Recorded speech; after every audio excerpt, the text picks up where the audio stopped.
Good morning, everyone. I'm excited. That's the first time I have rung the new chimes. Life's small pleasures. Whether you are here in person or watching at home, it's good to be with you this morning. It's good for us all to be together. I'd like to offer a special welcome to our guests here today who are participating in facilitator training for Our Whole Lives, our UU Sexuality Education Program. Welcome.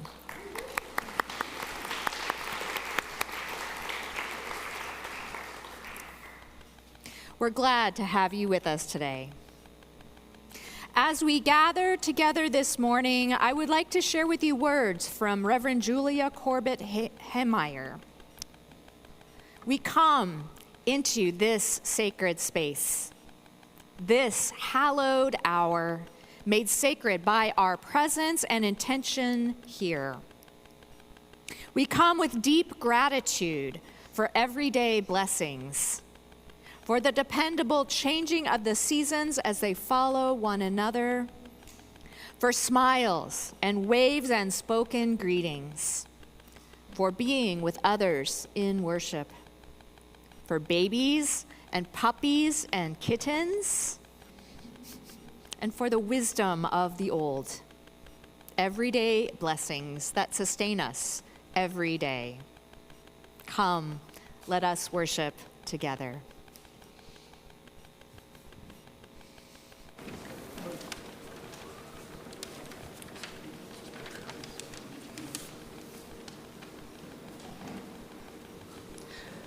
I think that there are words. Is the next slide? Great. So this song is quite repetitive. So once you've heard it a couple of times, we invite you to join as you like.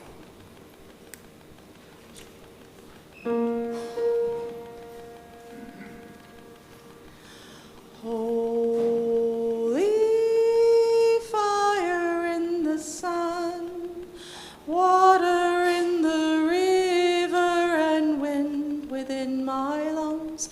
Oh, holy earth beneath my feet.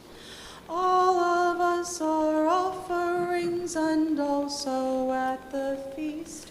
Oh, holy fire in the sun, water in the river, and wind within my lungs.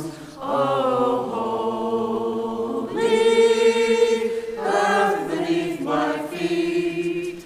All of us are offerings and also at the feast. Oh, holy fire in the sun, water in the river, and wind within my lungs. Oh, holy earth beneath my feet. All of us are offerings and also at the feast. Oh, holy fire in the sun, water in the river, and wind within my lungs. Oh, holy earth beneath my feet. All of us are offerings and also at the feast.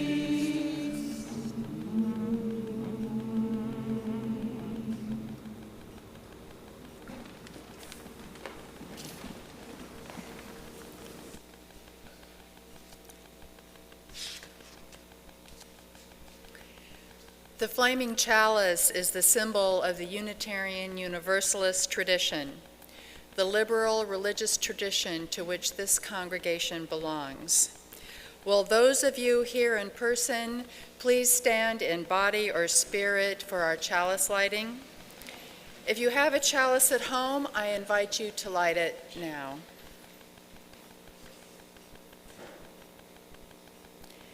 As we kindle this flame, we recommit ourselves to nurturing the spirits of one another and the common good of the world we share.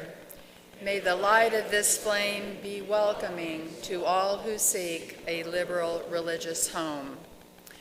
For those of you already standing, I invite you to remain standing for our opening hymn. Our opening hymn this morning is number 349, We Gather Together.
Good morning.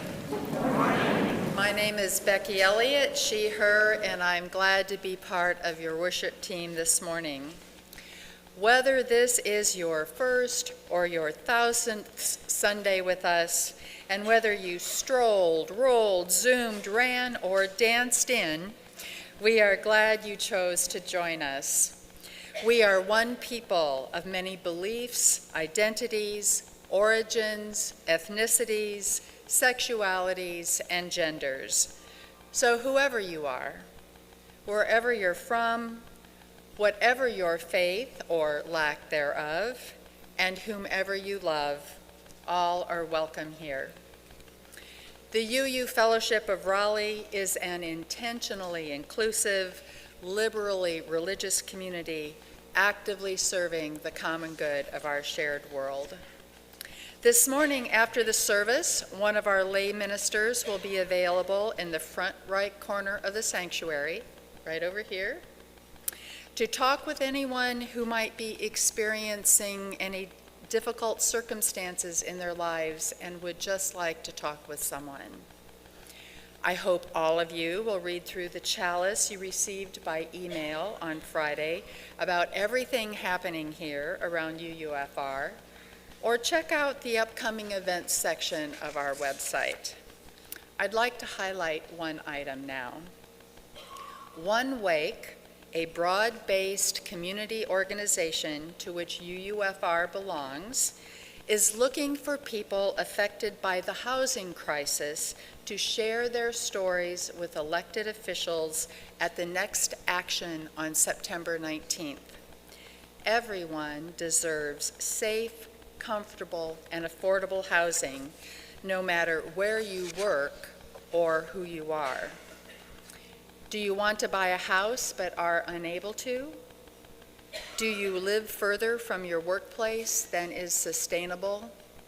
If you answered yes to either of these questions, our UUFR One Wake team would love for you to sign up for one of our listening sessions. Talk to the team at the One Wake table downstairs after the service, or reach out to Reverend Carrie for more information. Our in-person social hour this morning will be downstairs in Founders Hall. If you are new this morning, you are especially welcome to join us.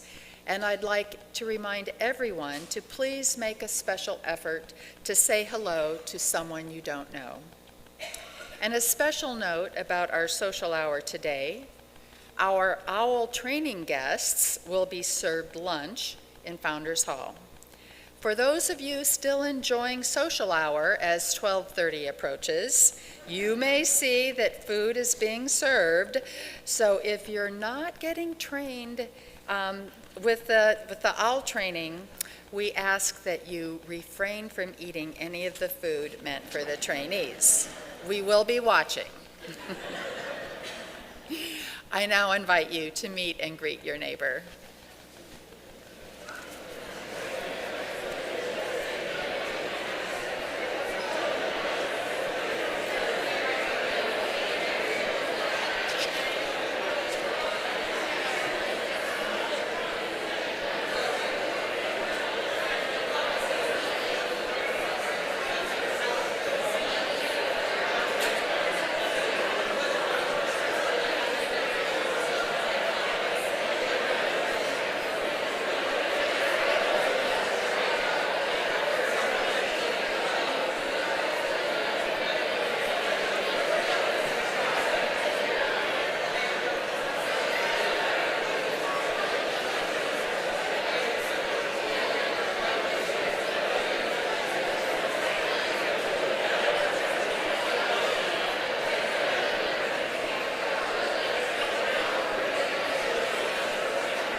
I invite us to come back together now.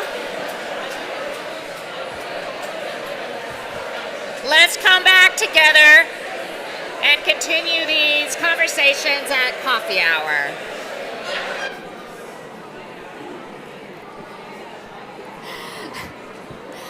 Let's come back together now and continue our worship.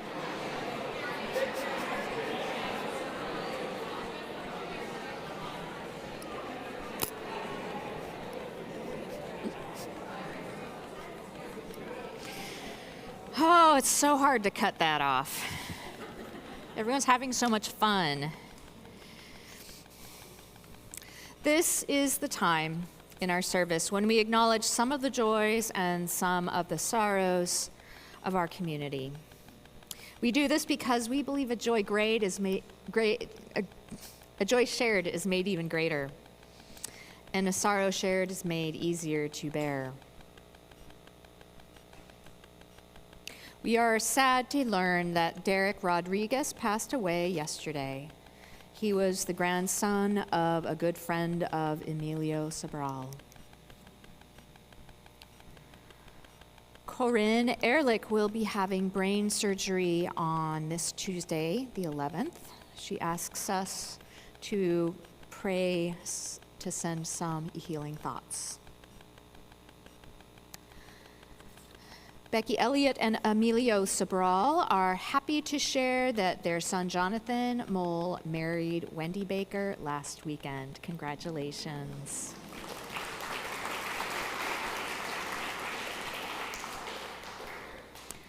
And now we will light a candle for all of those joys and sorrows held in our hearts that remain unspoken yet deeply felt. As we hold these shared joys and sorrows in our hearts and reflect on the joys and sorrows, fears and hopes of our own lives, let's be together in stillness and in silence, opening ourselves to that spirit within us and amidst us, called by many names, but known to every human heart, that leads us to a fuller and deeper and richer experience of life.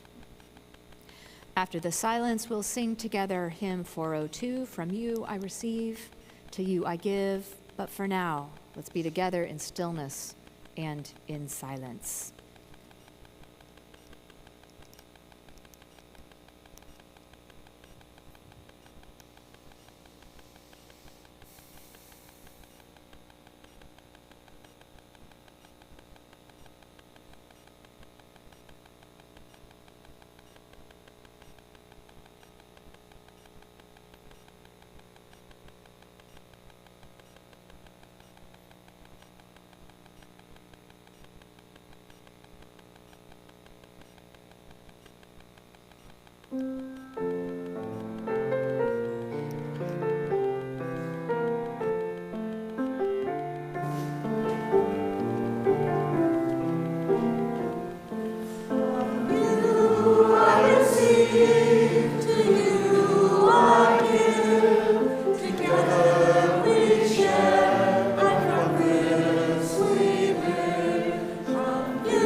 Good morning. My name is David Rainey, he, him, and I'm a member of your board of directors. I will be downstairs at social hour after the worship service if you have any questions, any concerns, or if you'd just like to recommend that great book you just read. Everything we do at UUFR is only possible because of the generous financial support so many of us provide.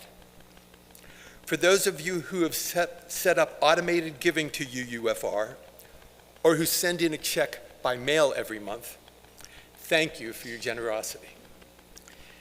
If you would like to make a contribution in person this morning, you can bring it forward and put it in one of our offering plates. If you would prefer to have an usher come to you, please raise your hand. You may also contribute using one of the methods on our screen. Our offering will now be given and gratefully received. Thank you.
The reading today are excerpts from the writings of Robin Wall Kimmerer.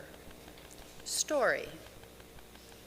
When linguist Daniel Everett was learning from a hunter-gatherer community in the Brazilian rainforest, He observed a hunter that had brought home a sizable kill, too big to be eaten by just one family.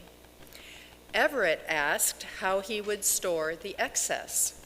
Smoking and drying techniques were well known. Storing was possible. The hunter was puzzled by the question. Store my meat? Why would he do that? Instead, he sent out an invitation to a feast, and soon the neighboring families were gathered around his fire. This seemed inefficient to Everett, who asked again, why didn't the hunter store the meat himself for later, which is what the economic system in the researcher's home culture would suggest? Store my meat? I store my meat in the belly of my brother, replied the hunter. From the essay, Returning the Gift, we are showered every day with the gifts of the earth, gifts we have neither earned nor paid for. Air to breathe, nurturing rain, black soil, berries and honeybees, the tree that became this page, a bag of rice, and the exuberance of a field of goldenrod and asters at full bloom.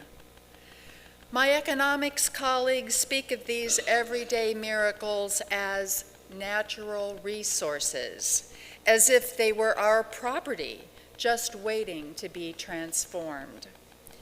In the ecological sciences, we call them ecosystem services, as if they were the inevitable outcomes of the ongoing function of the ecological machine.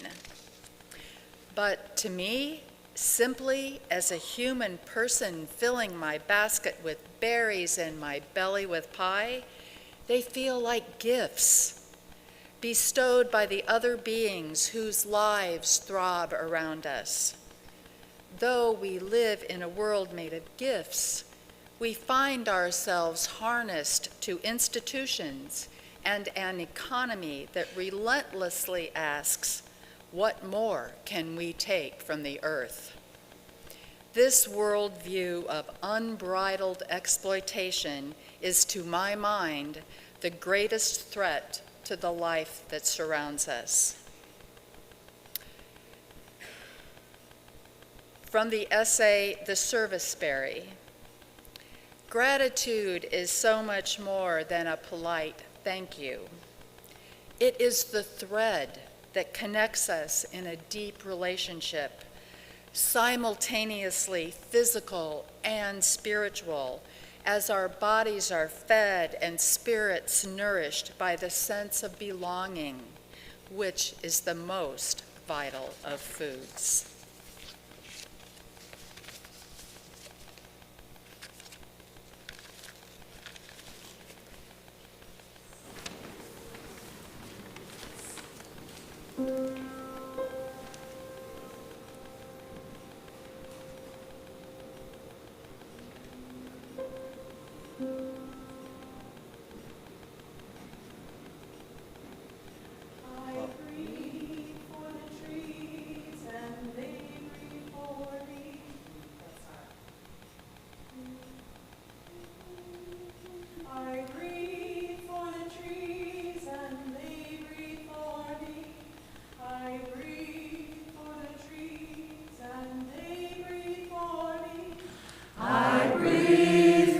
Trees and they breathe for me. I breathe for the trees and they breathe for me.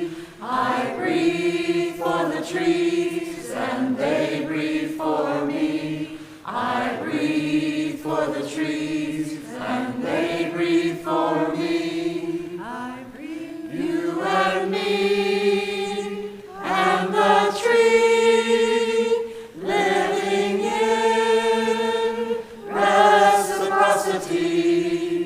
You and me.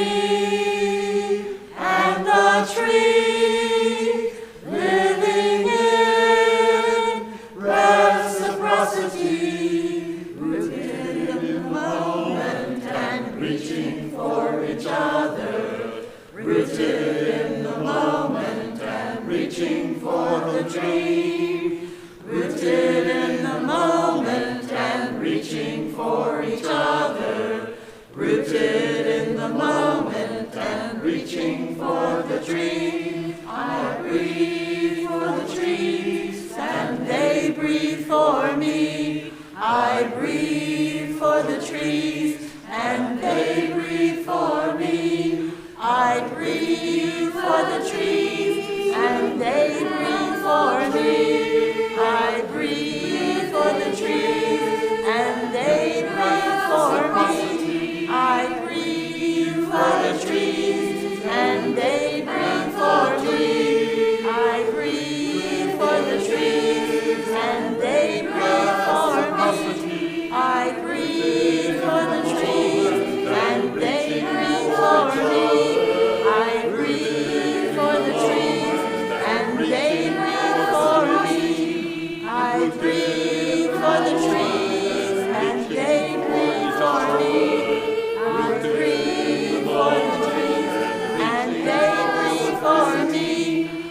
breathe for the trees and they breathe for me. I breathe for the trees and they breathe for me.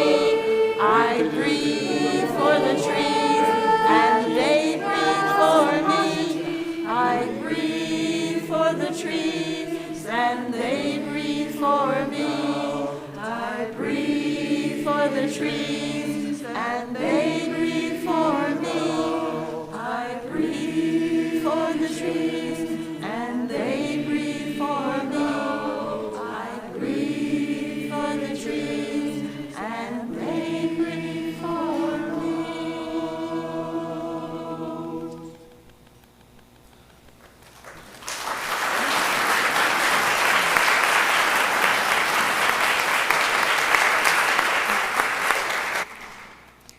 Thank you to our pop-up choir, Tatiana, Jean Marie, for the beautiful music.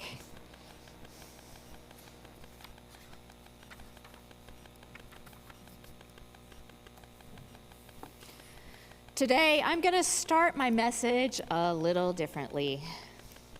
I'd like to start with a meditation written by Richard Gilbert. So I invite you all to get comfortable where you are and take a deep, grounding breath.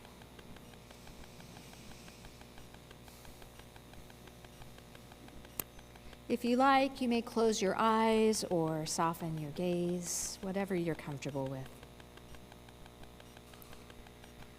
This meditation is inspired by the following short quote from Dag Hammarskjöld. Each morning we must hold out the chalice of our being to receive, to carry, and give back. Each morning we hold out our chalice of being to be filled with the graces of life that abound, air to breathe, food to eat, companions to love, beauty to behold, art to cherish, causes to serve. They come in ritual procession, these gifts of life. Whether we deserve them, we cannot know or say, for they are poured out for us. Our task is to hold steady the chalice of our being. We carry the chalice with us as we go, either meandering aimlessly or with a destination in our eye.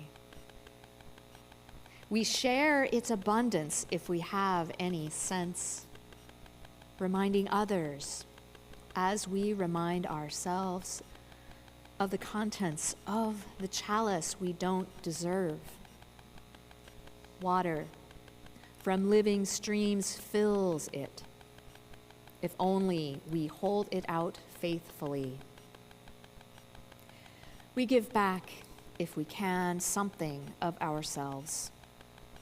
Some love, some beauty, some grace, some gift. We give back in gratitude if we can. Something like what is poured into our chalice of being. For those who abide with us and will follow. Each morning, we hold out the chalice of our being to receive, to carry, to give back.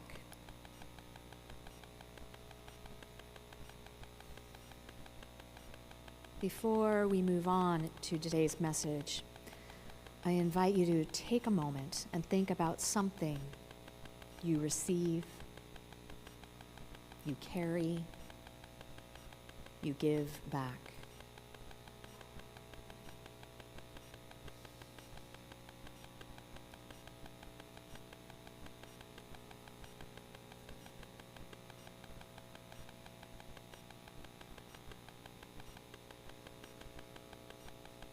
Thank you for experimenting with me. Today, I'm continuing a series of 3 Sundays talking about our shared Unitarian Universalist values. Last Sunday, I focused on love being located at the center of all of our shared UU values, interrelated and inseparable. While all 6 shared values with love and the center are interrelated and inseparable from each other, it's a more manageable chunk for a message to focus on a group of values rather than all 6. So that's what I plan to do today. Today, I am focusing on the 3 shared values of interdependence, of generosity, and of transformation. And in my life, there is no one source of wisdom that has transformed my own understanding of interdependence and generosity than Robin Wall Kimmerer's book, Braiding Sweetgrass. Wisdom is always a gift, given freely, and in my case, this book was a material gift. My late husband, William, heard about Braiding Sweetgrass at a Unitarian Universalist Association General Assembly, bought an audio version of the book, and he gave it to me when he returned, saying, "I think you'll really like this." Like some of you, perhaps, my reading list is always long, and despite my best intentions, some books never get read. Am I alone? But there was something in the way William presented this gift to me that bumped Braiding Sweetgrass to the top of my reading list. I don't think he even described much about the book to me. It was how the book was given. It was selected for me and given to me by someone who knew me mind, body, heart, and soul. And in saying, "I think you'll really like this," in the way he said it, I knew that this gift was meant for me. Her website describes Robin Wall Kimmerer as a mother, a scientist, a decorated professor, and an enrolled member of the Citizen Potawatomi Nation. She and I share a love for plants and ecology. She, as an accomplished botanist with a PhD, and someone who spends a lot of her life studying nature and gardening. I, as someone who took a botany class and an ecology class as part of my general science degree, who likes to hike and visit gardens, and who alternately nurtures and tortures plants in my care. Okay, so we clearly have different nature creds. She and I come from different cultures. She was raised in a Potawatomi family, and while she grew up in a Western Eurocentric culture in upstate New York, from the cradle, she was raised with an indigenous worldview. What I was taught to be inanimate objects like plants and rocks and water, in the Potawatomi worldview, I would instead experience as animate beings, as family members, as kin. Uncle rock, sibling water, all in nature as family. This concept blew my mind. Part of me, for if I experience all around me as family, part of me, dependent on me, and I dependent on them, me a part of nature as much as nature is a part of me, doesn't that change how I interact and treat nature? Just think about the language that I might use changes. A fern becomes them, not it. A rock is not an object, it's a sibling that sparkles or holds my weight and keeps my shoes dry when I walk through my yard after a rain. And the my of my yard doesn't mean that I own a collection of things to which I have the right of sole usage, or that the clan of organisms that are within the boundaries of the land on which I live are sources of individual wealth or debt, but rather family members I am in relationship with. As family, my family members I am in relationship with. As family, my family members share their gifts with me, and I share my gifts with them. This is not a Western rights and responsibilities model. I don't take the gifts of my family members because I deserve them. Goodness knows I don't deserve them all of the time. And I don't share my gifts with my family members because I have a responsibility to.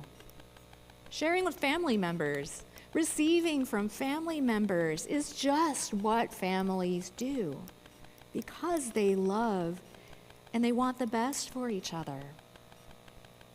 We feel good and enjoy being together when we're in right relationship with each other. Families are built on mutuality, not ownership.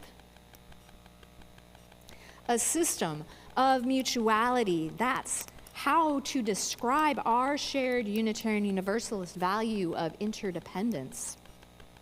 The official language in the UUA bylaws for this shared value reads as follows: interdependence. We honor the interdependent web of all existence with reverence for the great web of life, and with humility we acknowledge our place in it. We covenant to protect Earth and all beings from exploitation. We will create and nurture sustainable relationships of care and respect, mutuality and justice. We will work to repair harm and damaged relationships. Whether you understand everything around us as resources or kin, to truly embody the value of interdependence, we must acknowledge that we depend on them to live. Without oxygen, we die. Without water, we die. Without food, vitamins, and minerals, we die. If we eat meat, life is taken from animals to help us live. If we eat plants, life is taken from plants to help us live. When we are born, we cannot continue living without other people caring for us. And even as adults, we can't continue living without relying on the work of other people. They just may not be as visible to us in our lives. Each of us is interdependent with all that surrounds us. From you I receive. To you I give. Together we share, and from this we live. There is no other way.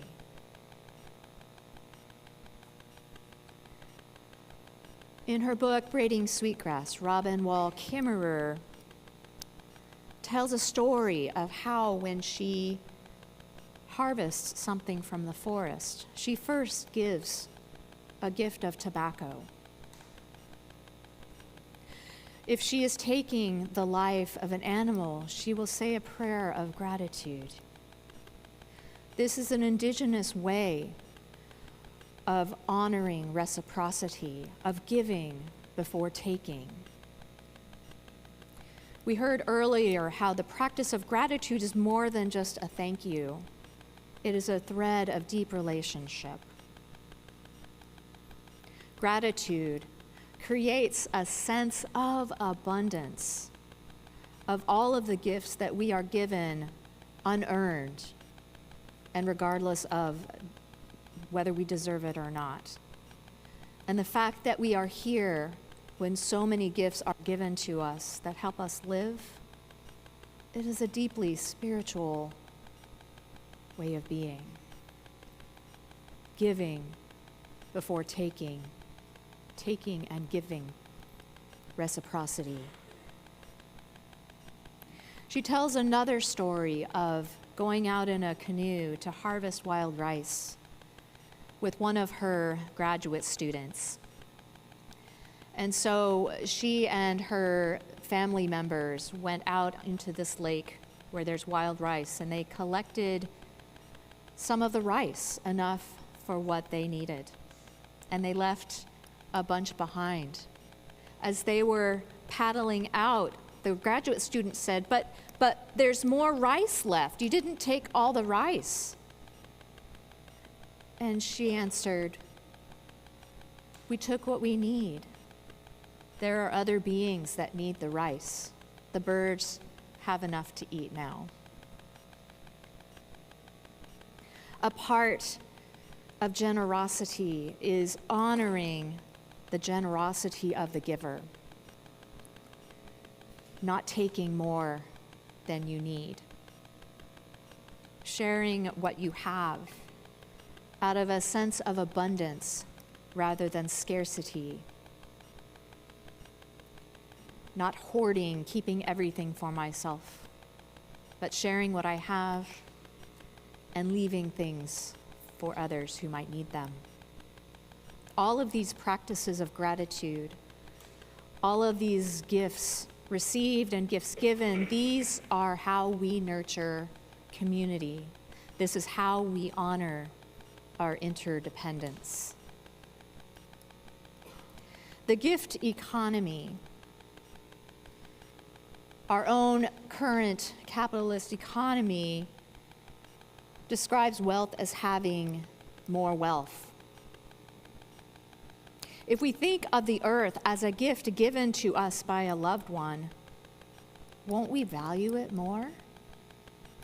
Won't we be more moved to take better care of it? If I see what I have been given as a gift, it fosters in me a sense of gratitude and accountability for its wise and careful use. Knowing what gifts we have to share and when is part of generosity. Each of us, for some wondrous reason, has special gifts that we give back to the world. How do we know what those are? They are things that just flow from us, that seem to be part of our very being.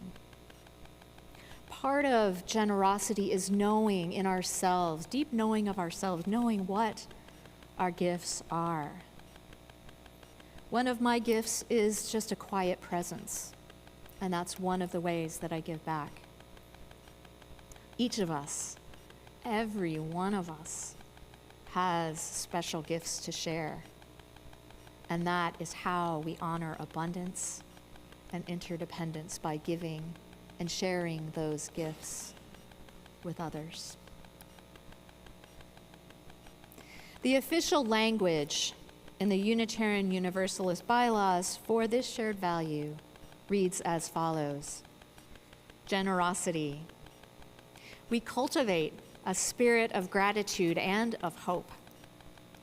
We covenant to freely and compassionately share our faith, presence, and resources. Our generosity connects us to one another in relationships of interdependence and of mutuality.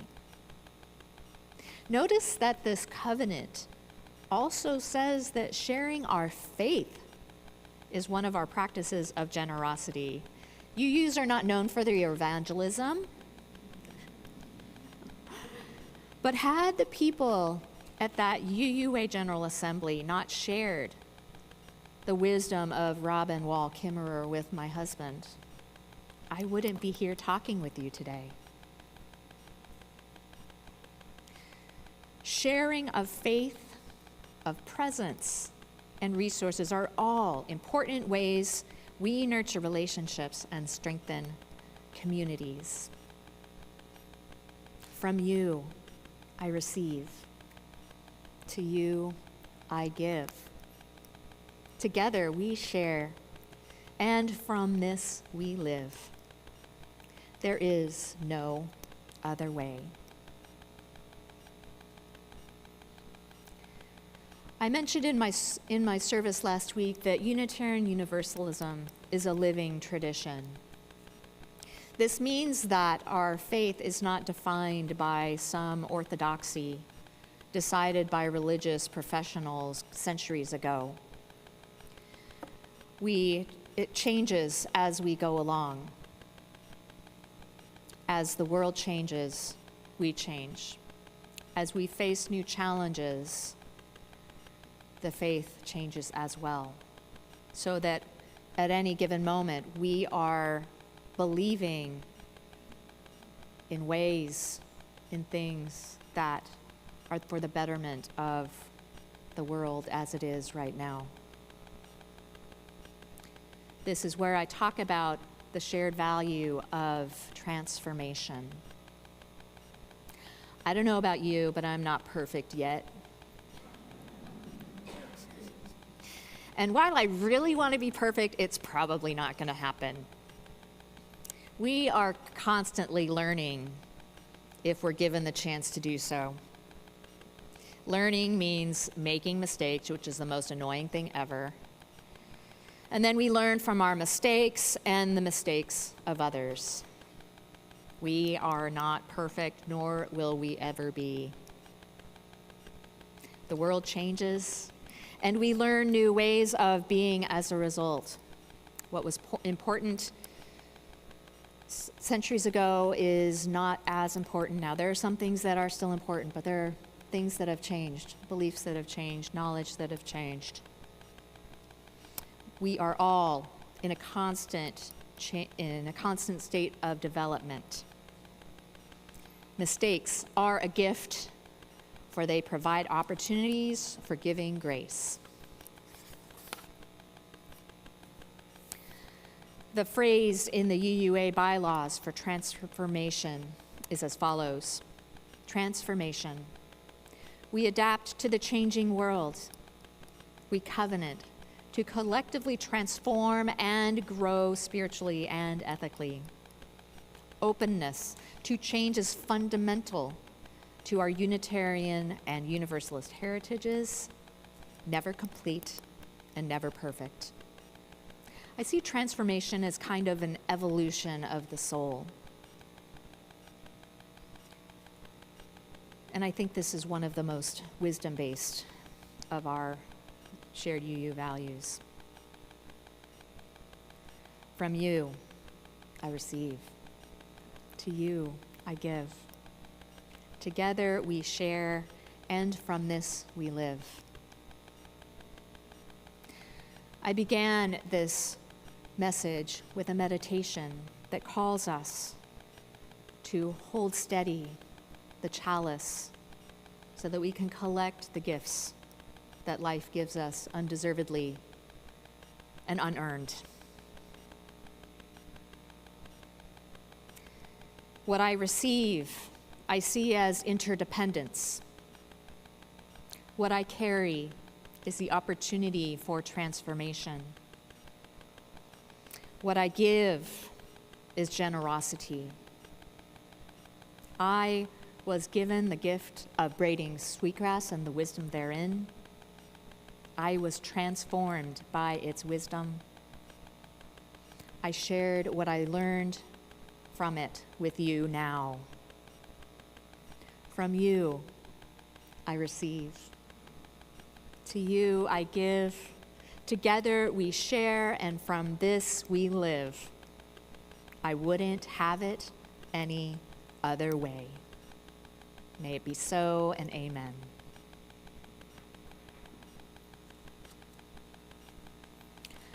I invite you to stand as you are able for our closing hymn, which, despite what your program says and perhaps the screen, it is hymn 134. Our world is one world.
As we end this time of worship together, I would like to share with you words from Reverend Tess Baumberger.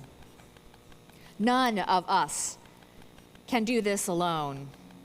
This living, this being in the world. We know that we need one another, especially in such stormy times. May we be tenders of the flame we have kindled today. May it light your way and brighten the path for others. For we are all in this together. May it be so. Amen.